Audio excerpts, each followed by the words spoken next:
Scientists tell us that human beings evolved in Africa, and that these human beings carried in their skin and other organs of the body a brown chemical called melanin.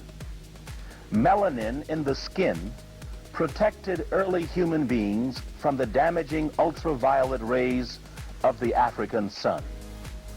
For more than 100,000 years, the black face was the only face on the planet Earth. For more than 100,000 years, these melanized human beings shaped the human personality. But protecting early and modern human beings from the cancer-causing rays of their sun is only one of the functions that melanin serves. For the next 3 Sundays on For the People, we'll examine this complex molecule, which is the chemical key to life, the chemical key to knowledge. Our guest is Mr. Carroll Barnes, an organic chemist who, for the last 14 years, has done polymer or plastic and rubber research in the chemical industry. Mr. Barnes has been a melanin researcher for the last 7 years. Melanin, for the common person, we normally recognize it as the pigment that we find in our skin, in our hair, in our eyes. And that's about all that we see of it. And we basically look at it as just there as being a cosmetic thing. So the layperson really looks at melanin as just a colorant, a pigmentation. But when the scientists look at it, it's a very, very involved, very highly complex, very functional system. What role did melanin play in the early stages of human development? Well, if you look at this thing from the known things that are set, scientific facts that are set today, you think of man evolving out of Central Africa. You think of man evolving near the equator, where there's high intensity of heat, lots of free radicals produced, things of that sort. So nature had to come up with a system that would be universal, something that would look at one particular parameter that was detrimental to man existence, and that is heat. Now, how do you protect an individual from heat? And just one aspect of this whole thing is the ability of this polymer to absorb energy. Okay, so it was a protectant as far as all of the harmful energies that was created outside the body, or they were exposed to outside the body. Internally, as man evolved, he was exposed to many bacteria, many viruses, many diseases. And therefore, you would need something that could counteract those things and help this particular species to survive, to perpetuate itself. And you see many chemical and physical properties of melanin that really points toward that particular thing. It's a system, it's a drug, it's a medicine in itself that helps to heal wounds and things of that sort. So in the early development of man, as far as the protection device from external environment as well as internal environment, and then providing the necessary mental, brain power, the mental capabilities to create and build things around him to help with his survival. So you're looking at a chemical and physical viewpoint. You're looking at it from a psychological viewpoint for developing things, and also a state of calmness, a state of being civilized. Okay. Melanin comes into the picture. Okay, would you explain how melanin could protect early human beings from the sun? First of all, melanin is what scientists call a high energy absorber, or a free radical absorber. Free radicals are energy particles that are searching for things to react with. Most of the time they're higher energy.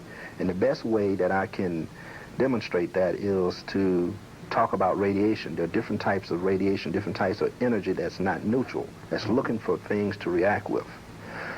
Well, the way that it protects you is that the chemical mechanism, the chemical functional groups that this polymer is composed of actually will reach out and grab that energy and neutralize it and make that energy a part of the whole structure. And then in turn, use that energy for something that's necessary in the body. So what you have in essence is you've taken something that was harmful, whether it's exterior or interior, and you've changed the energy in form so it can be used as an asset for the system. Okay, so when the rays hits that skin, melanin-coated skin, what does that melanin do with those rays? Does it scatter it, or what happens?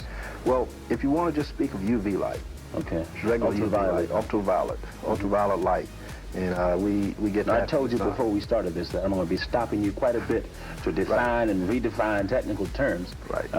Most people probably would say that we shouldn't be doing this kind of technical program, but I'm going to stretch, and I'm going to try to insist that our viewing audience stretch just a little bit. Right. But go ahead. Okay, let's take ultraviolet light. It's a component of sunlight, and it's the thing that most people think of or know about when people talk about sunburns, when people talk about aging. Now, the black skin is composed of a chemical that is black because it's highly efficient. This black chemical is melanin. This particular chemical will pick up harmful ultraviolet radiation, whether it's UVA, UVB, or UVC. Now, ultraviolet is divided into 3 different regions. The UVB is the most harmful. And it actually picks up this energy, and through various, what we call, well, the correct name for it is resonance. But what it actually does is homogenize the energy across the entire structure, and then sometimes share that energy with molecules of melanin that's adjacent to the one that picked it up. So you have a dispersion of energy across the molecule as well as across your entire body. Which does what, in effect? The end result being? The end result is that this energy, which is normally harmful, is captured, changed in form, and then gradually used in the body or gradually dissipated in a manner that the body could handle it. Otherwise, the DNA that's in the cell would be ripped apart and the DNA would drain out, and therefore you would have degradation, aging of the skin. Okay, well, let me step back for a minute and let you, in your own way, talk about melanin. Okay, well, first of all, melanin is a very, very complex issue. It encompasses all professions. I'm an organic chemist. Professional people like electrical engineers, mechanical engineers, chemical engineers, lawyers, doctors, all of these professions should get involved to try to see how this particular chemical affects all areas. And in that way, we'll be able to understand the use of this thing more. Now, melanin being so diverse, I can only cover a few subjects. Okay. And in covering these subjects, I'll only be able to skim the surface as far as information is concerned. But one of the key things that we like to bring out is that we're pushing the key to knowledge, the key to brain power, as one of the final physical properties or final properties that melanin offers the body, as well as this protective function. Okay, so we are looking at this thing and it's showing properties that it's the key to memory, the key to knowledge, that sort of thing. We want to push that, as well as it offering physical assets such as what you find in our athletes. And if you notice here, we have the chemical structure of a melanin. This is not the only melanin. This is a melanin. How many are there? That has not been defined. Okay. There are various types, and it's biochemists and chemists around the world now who are doing research on melanin. They are trying to elucidate the structure The actual structure is not known, but this is what is one of the structures that's sort of like used as a guideline. So when individuals look at this structure, they can get an idea of how complex this molecule is. But we're showing it here in the brain to let individuals know that it's saturated throughout the brain in major functional sites, major functional regions, as well as in organs throughout the entire body. And the skin being the one that's the most visible, we see it all the time, the eyes, the hair. Okay, that's what we've concentrated on the most.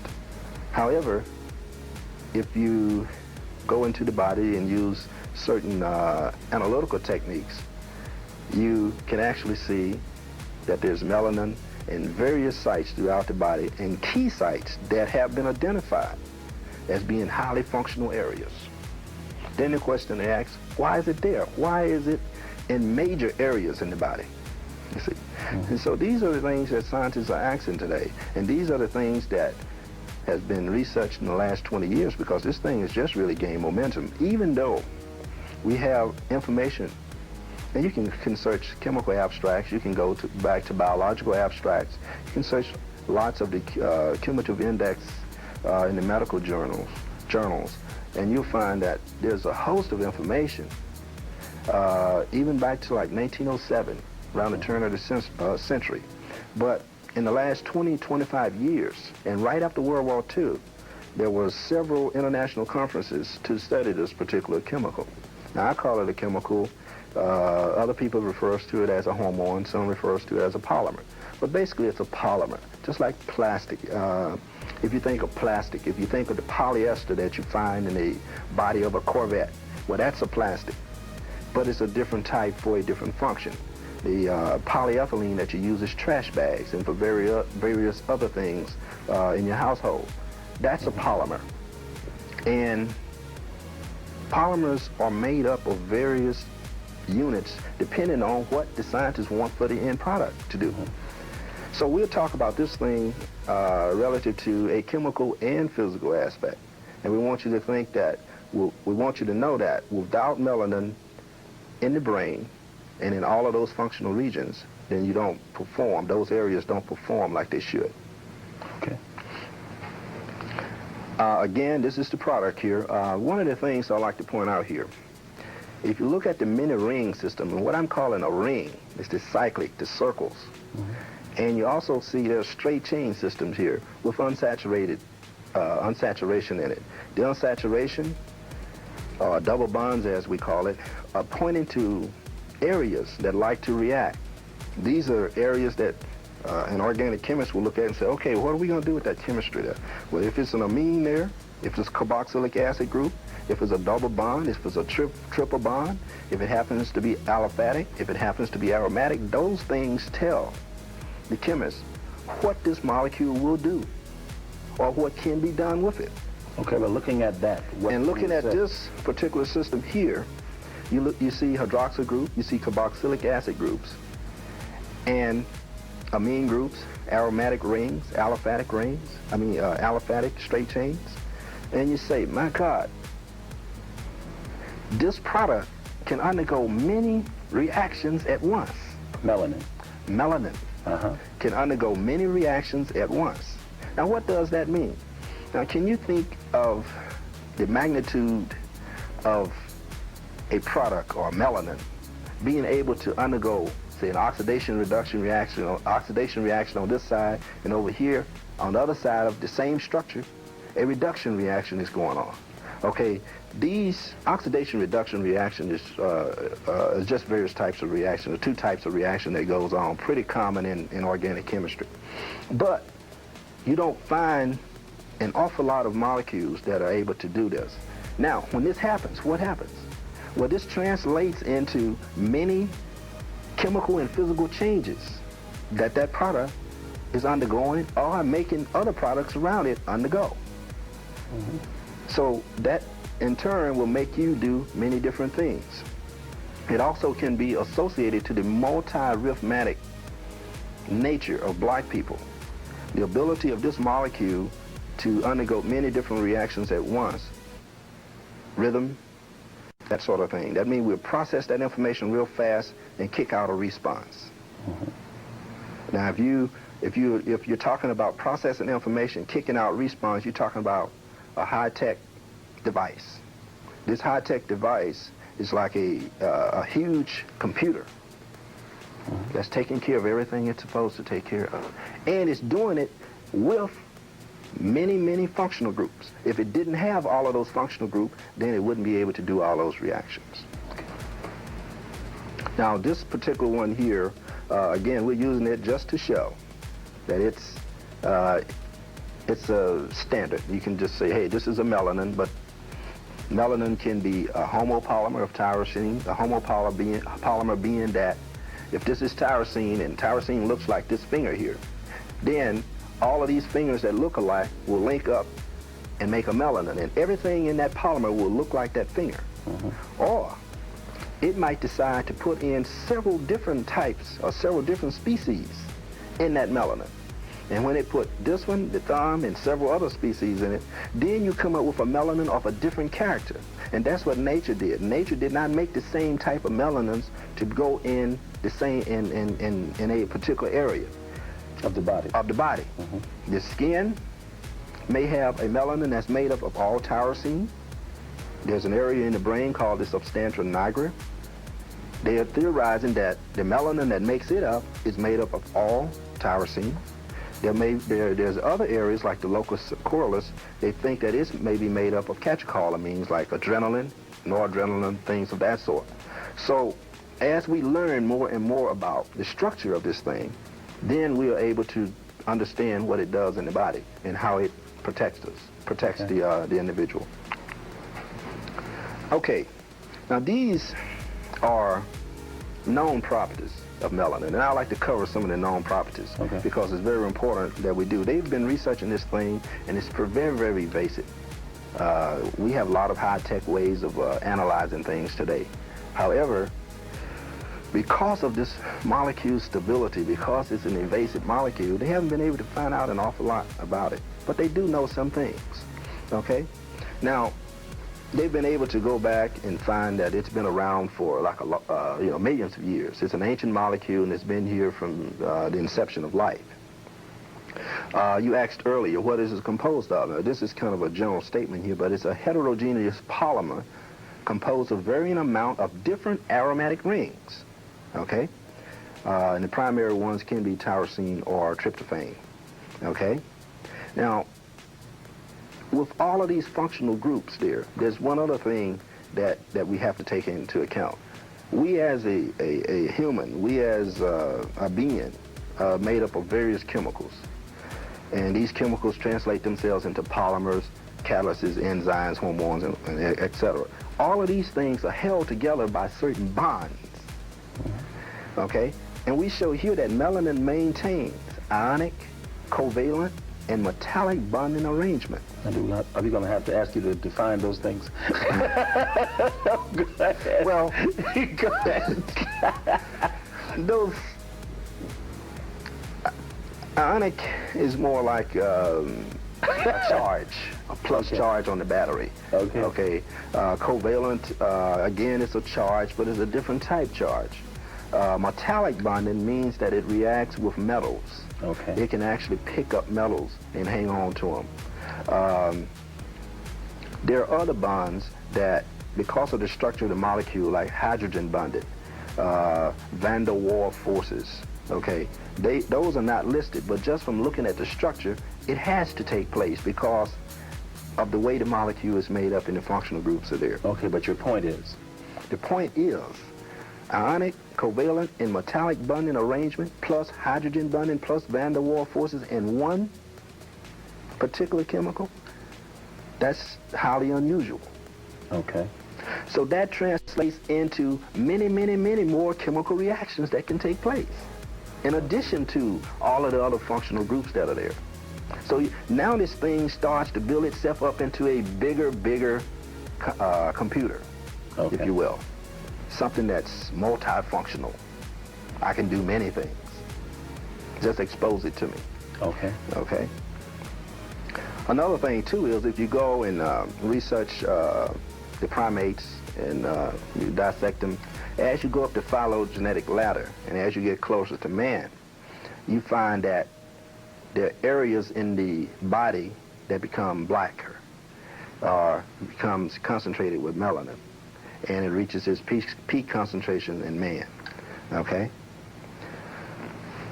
Now, let me ask you this. Everybody has some level of melanin. Exactly. In the body. Everyone has a certain amount of melanin in various areas in the body. Mm-hmm. However, it tends to be found in higher concentrations in the body of the black man, and in centers. And woman. Black man and black woman, yes. Okay. Go ahead. Go ahead. Go ahead. And more centers in the body. And if you want to look at that, what does that translate into? Okay. The centers, again, having major functional properties. They have to work. It has to do things to make sure life is good and life is essential. Life will last. So melanin being in higher concentration in these areas ensures that the proper reactions are taking place, and not just the proper reactions, but the proper amount being there will cause the proper reactions to take place. However, if a certain area of the body needs a certain concentration, say a 50%, or just for lay terms, say in order for a chemical reaction to take place in the eye, mm-hmm. you need 50% tyrosinase. Now that's not practical, no, but I'm just using that as a term. Okay, well what if you only have 45 or 25% tyrosinase or melanin? Then that reaction will not take place, even though you have some there. Mm-hmm. So concentration is very, very important in any scientific experiment. So in this case, the concentration of melanin is very important. It's very important. Okay, I don't want to take you too far off your... Well, think about it. Okay. Right. If you receive a high dose, a high concentration of X-rays, what does it do? It's very detrimental. If you put a high concentration of sugar in water, it becomes very sweet. Mm-hmm. So when you're actually doing chemical reactions in the lab, you actually have to weigh out the ingredients to make sure that they're in the proper ratio so the reaction will go. Okay? Now, melanin exhibits extreme stability inside and outside the body. And that's been one of the things that have kept scientists from being able to do what they want to with this thing. I mean, if you find it, 2 or 3 million years, you can go back and find melanin. When you dig up bones, and you find melanin that's there, still active. Okay? Why did it not degrade? Why is it still there? This is after thousands of years. After millions of years. Uh-huh. Okay? So it being stable prevents it from being analyzed, because you can take all of the known techniques and try to analyze this thing, and you can't do it. First of all, they don't know what the structure is, and if you don't know what something is, how can you set up a systematic route for trying to track it down? So it's a trial and error thing, and most of the literature that's generated today is trying to fingerprint things, and they're doing the best that they can, but they're hitting and missing. Mm-hmm. and finally coming up with something 5-10 years later after they hit and miss. Okay. But this extreme stability tends to get in the way of analyzing this thing. Now, melanin exhibits extraordinary binding properties for aromatic and lipid-soluble compounds. Let me ask you to go back there for a second. In terms of breaking melanin down, how is that done in the laboratory today? And how easy is it?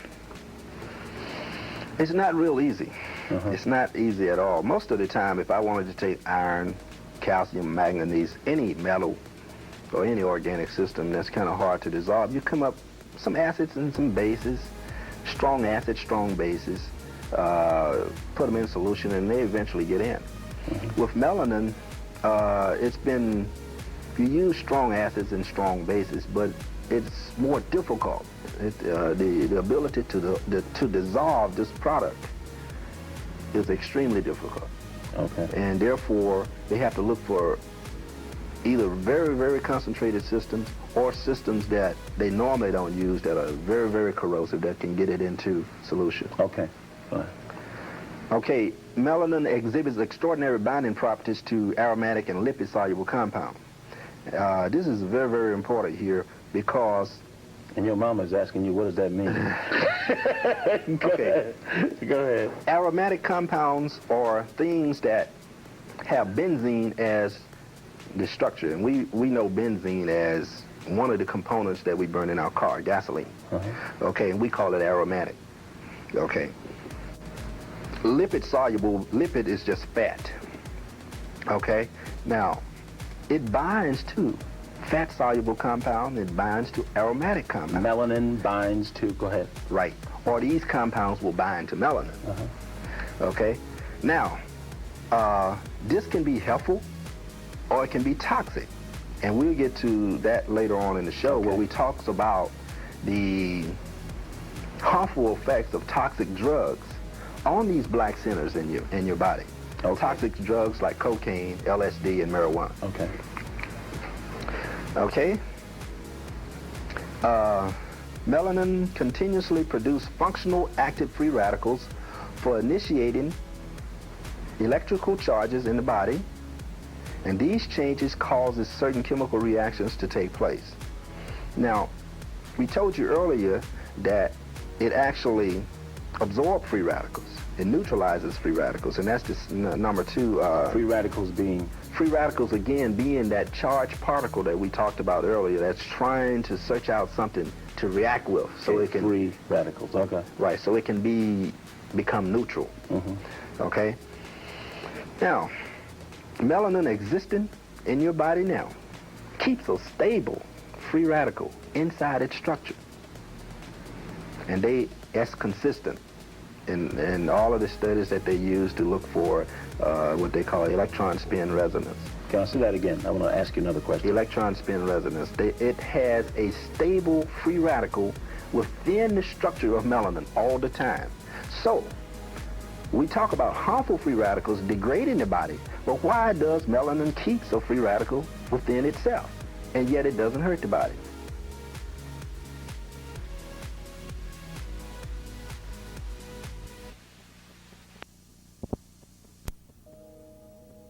And welcome to the second part of our series on melanin with Mr. Carroll Barnes, a melanin researcher who for the last 14 years has been a polymer or plastic and rubber researcher in the chemical industry. We begin this segment by discussing melanin's sensitivity to changes in the Earth's magnetic field, radar, electromagnetic radiation, sound, and electrical stimulation. Melanin has semiconducting properties and responds to light, sound, and electrical stimulation. Okay. Even the Earth magnetic field.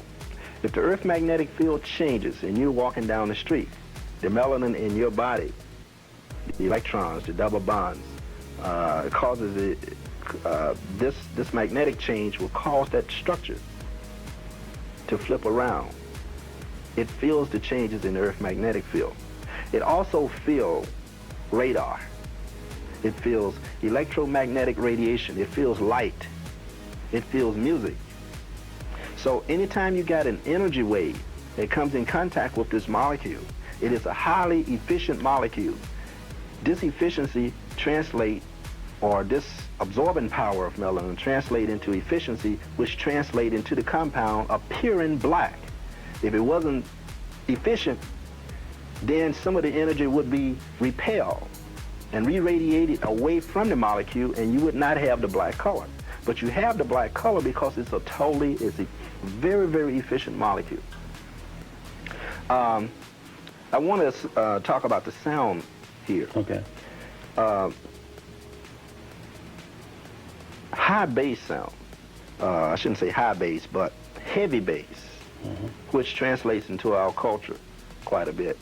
African culture. The African culture is stimulating to this particular molecule. Okay. High sounds tend not to be stimulated. And if you think in terms of nature being efficient, you would think, now, why would you create something that would have to absorb high energy unless it's going to be around that? Okay? You want to be able to absorb energy with the least amount of effort. So that means if you move your feet, the low sound that's made has to be absorbed. The bass is a low energy sound. Mm-hmm. Okay, and this matches with melanin because of what now? Am I picking you up right? It matches with melanin in the fact that it can pick up these sounds. Okay? By the mere fact that I know we can pick up low bass sound, this particular molecule can pick up low bass sound, then I translate that into the cultural things that we're doing. Okay. And that translates into common sense. Common sense being, why not be able to use every sound that's made, no matter how faint or how low? Mm-hmm. You see? So we know we're making it very difficult for you because we know that you're a very technical person and you got a very technical feel here. So just bear with us, and you're doing fine. But go ahead. But I see you groping there, and I want to explain why you're groping. Okay. Go ahead. Go ahead. Sound is very, very important. Uh-huh. Okay, and we found that there are areas in the body where light and sound does not come in contact with, but yet are highly black, highly pigmented with melanin. And therefore, we're saying that, well, there's some other function that melanin serves other than protecting your skin from sunlight. And this is why I was trying to explain about the sound, the acoustic thing, and the electrical stimulation. No, give me the high bass thing again. I want the high bass this time, and melanin, and how melanin reacts to high bass. Okay. There's levels of energy in every molecule. And we look at it, we call them double bonds, we call them triple bonds sometimes. And the physicists, when you get into that area of things, you can call electromagnetic radiation rotational and vibrational energy. And it's just like different levels, different orbitals. And some of these levels or some of these orbitals tend to pick up energy easier than other orbitals. So if you have 4 different orbitals, the easiest one to get energy into may be this one.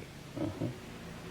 The second easiest one will be this one. So when this energy comes in here, that's the low sounding bass. And then if you increase the energy input, this energy that came in from the low sounding bass will be kicked up to the next level, and this will be kicked up to the next level and to the next level. I'm saying that if you're an efficient system, you got to have sites that are on the lower end that will pick up energy and use it, and that's what melanin does at the bottom of the energy spectrum, the lower energy levels. It will pick that up, and then if it has to, it will pick up the very high energy levels, which may come into play when you're at the equator and you got cosmic energy bombarding you all day long. So this is a chemical. This is a chemical thing manifested culturally, right? In Africans and African Americans. Exactly.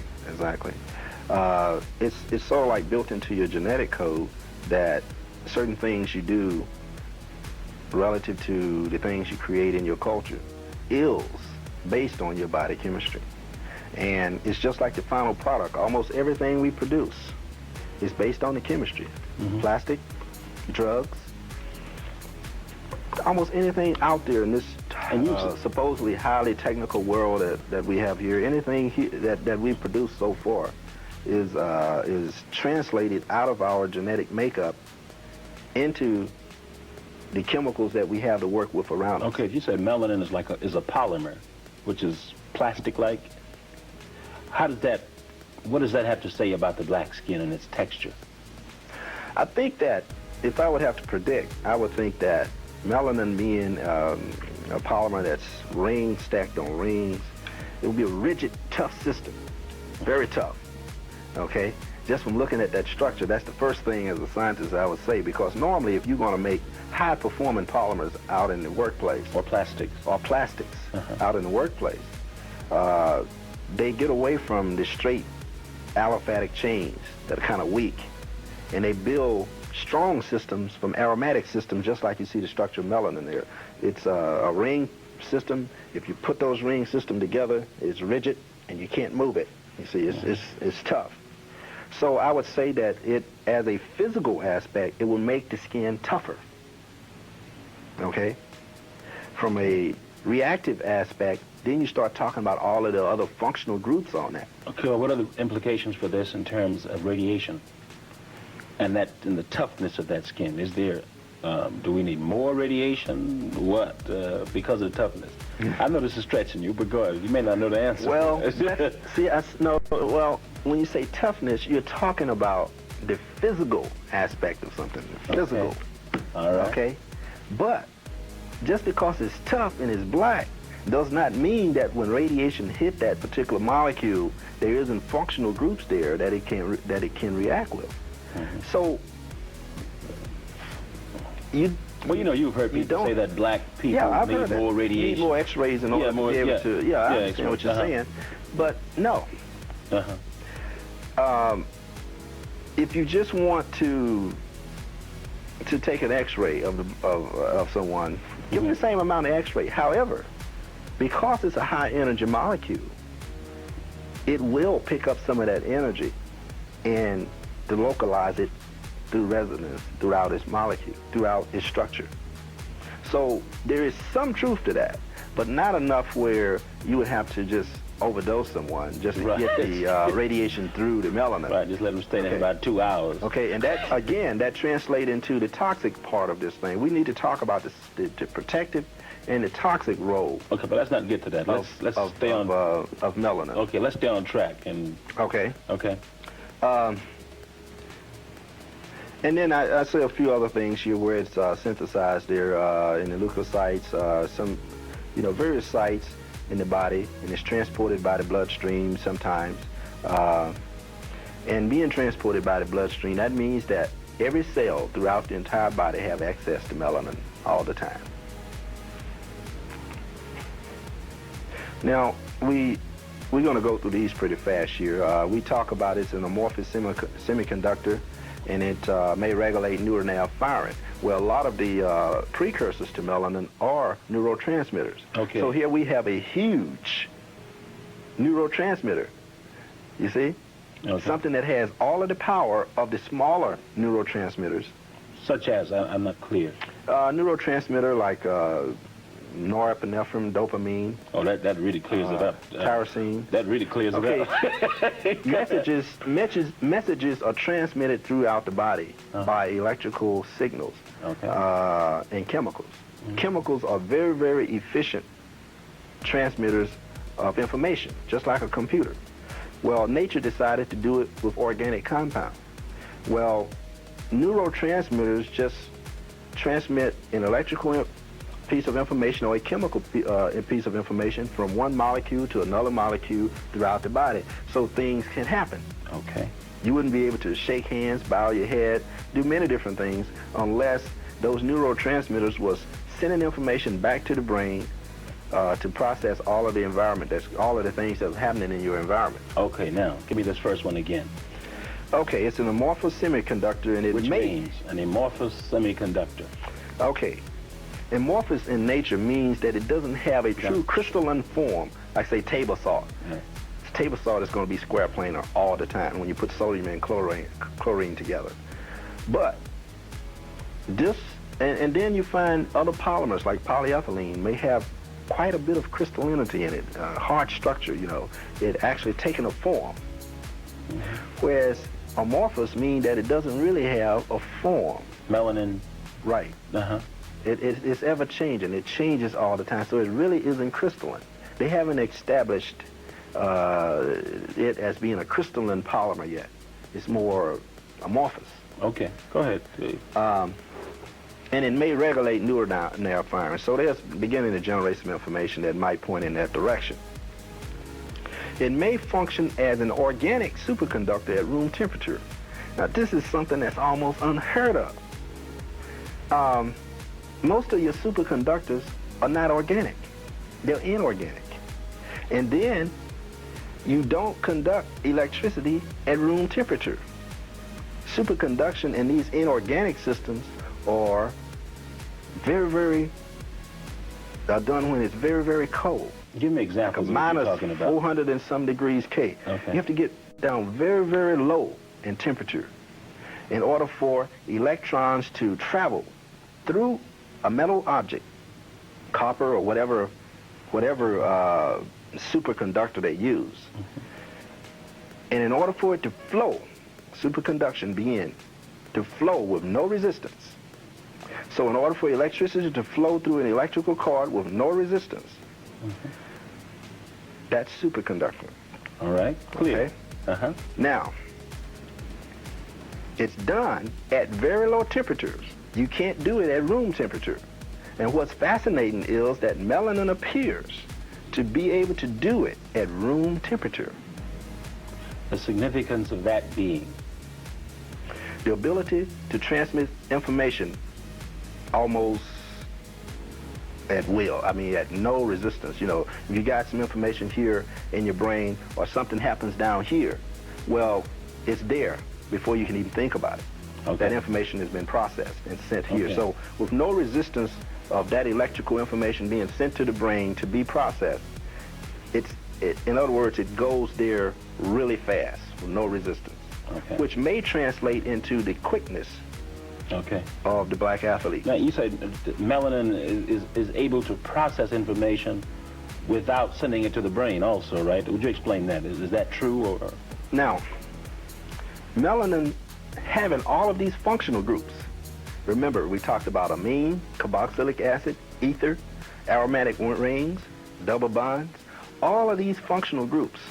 And all basically you're looking at is an information processor. Now, why in the world should I have to send information to you if I got all of the artillery right here to take care of that? So if I cut you on the leg, my melanin is not going to send the information to the brain and say, okay, tell me what to do down here. I've just been cut on the leg. It just goes ahead and starts directing all of the cells or the white blood cells or whatever to rush to that site, and it start responding. It start responding by telling everything what to do in that area because it's got all of the necessary pieces right there. Without reporting to the government. Without reporting to the government. Exactly. So this is in itself, it behaving as a brain. So the brain is not just in your skull or up here, but the brain is your entire body, okay, with many computers dispersed throughout. And the master brain being the 12 black centers in the brain, or many black centers in the brain, that handles and constantly monitors the entire process. With all this that you've said, and you got much more to say, I know, because we haven't even started yet. How do you see this information in light of the put down of the black skin?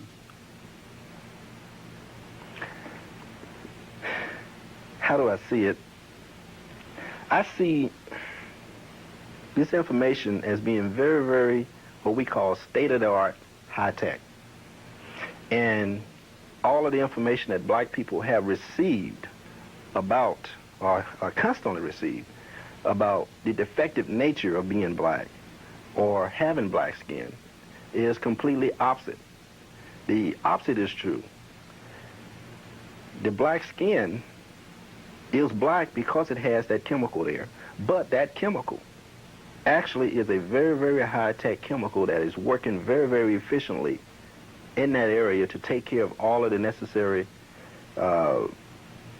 duties that's required.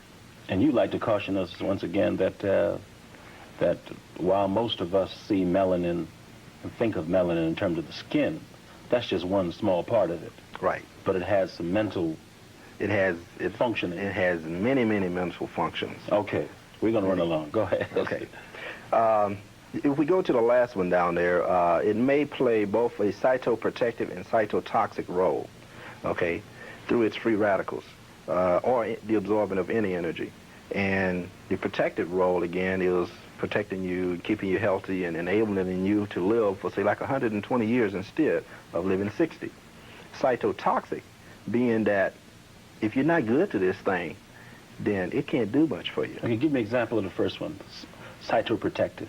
Protective, okay? As soon as if you cut yourself, melanin rushes to that site and start the healing process.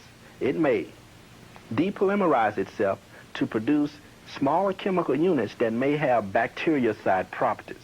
It's sort of like putting on something that will kill all of the bacteria there. Well, you already got one built in. When melanin rushes to that site, it knows to do that. And you've noticed that after you've healed, you will notice that that area around the wound is very dark, which meant that melanin ran and accumulated at that site because it had some work to do. Oh, they've been running quite a bit on me. Go ahead. The toxic role is, the cytotoxic thing is this. We have to be careful about the poisons that we come in contact with, whether it's through the air, through industrial areas that we live in, the sides of town where all of the dumps are. We have to be careful with the drugs that is administered to us, even legal drugs like the neuroleptics. We have to be careful about... You say neuroleptics, what do you... Those are the phenothiazines, which are the tranquilizers that they use to treat mental patients. Okay. There are certain other legal drugs that are similar to melanin in structure or have some aromaticity about themselves that they will actually dissolve into the structure of melanin and kick melanin into another state that it doesn't like to be in. And when it goes to that state, it's not melanin anymore. It's a hybrid. It's something in between. It may have a certain charge on it that that particular area of the body don't like. So that particular area may go and produce cancer. It may produce a skin rash. It may cause you to become depressed. It depends on the part of the body that goes out of order. Okay. Toxic drugs like cocaine, LSD, all of those things are very, very toxic to black sinners. Did I understand you to say earlier that melanin has an alkaloid right. base? It's an alkaloid. It's an alkaloid. Right. There are many alkaloids. Okay, and cocaine? Cocaine is an alkaloid. There are several chemicals in the body that are natural for us that are alkaloids, and that's in the portion of the presentation. Oh, go ahead. Oh, go ahead. Well, okay, it's further on down the line. Okay. Now, on the last, where it may reproduce itself, this is a hypothetical situation here where they are thinking that melanin controlling various enzymatic functions in the body, it itself might actually take up a role, sensing that it is needed somewhere in complex with other cations to make an enzyme that the body may be deficient on. Well, this enzyme of melanin may actually kick off the other things that will make more melanin. So that's what we mean by may reproduce itself. This is an early stage of investigation. Okay.